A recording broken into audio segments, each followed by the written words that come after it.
കാനഡയിൽ എത്തിയിട്ട് കിട്ടിയ ശീലങ്ങളിൽ ദി ബെസ്റ്റ് എന്ന് ചോദിച്ചാൽ ഞാൻ പറയുന്നത് ഇങ്ങനെ ഫ്രീ ടൈമിൽ നടക്കാൻ ഇറങ്ങുന്നതാണ്. നാട്ടിൽ പോലും ഞാൻ ഇങ്ങനെ വൈകുന്നേരങ്ങളിൽ നടക്കാൻ ഇറങ്ങിയിട്ടില്ല, സമയം കിട്ടിയിട്ട് കൂടെ. അതിന് പല കാരണങ്ങളുണ്ട്, കുറേ പേർക്കൊക്കെ ഊഹിക്കാവുന്നതേ ഉള്ളൂ.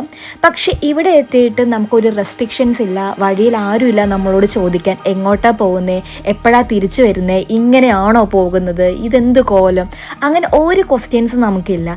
അതുകൊണ്ട് തന്നെ ഇവിടെ എല്ലാവർക്കും നടക്കാനും അതേപോലെ തന്നെ ഫ്രീ ആയിട്ട് എന്ത് ചെയ്യാനും നമുക്കൊരു ഫ്രീഡം ഉണ്ട്. അതൊക്കെ കൊണ്ട് തന്നെ ആവും ഈ രാജ്യത്തെ അല്ലെങ്കിൽ ഇതേപോലുള്ള രാജ്യങ്ങളിൽ താമസിക്കുന്നവർക്ക് മെയിൻ പ്ലസ് പോയിന്റ് എന്ന് തോന്നുന്നത്. ഞങ്ങൾ ഇന്നൊരു ലിപ്സ്റ്റിക് ഷോപ്പിങ്ങിന് പോയതാണ്. എൻ്റെ കൂടെ ഉള്ളത് സേതു, ഞങ്ങളുടെ പുതിയ നൈബർ. ആക്ച്വലി അവളും മലയാളി തന്നെയാണ്, നല്ല അസൽ എറണാകുളംകാരി.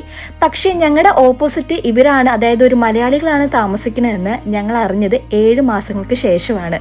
അതും എൻ്റെ ഒരു വീഡിയോ ത്രൂ മാത്രം.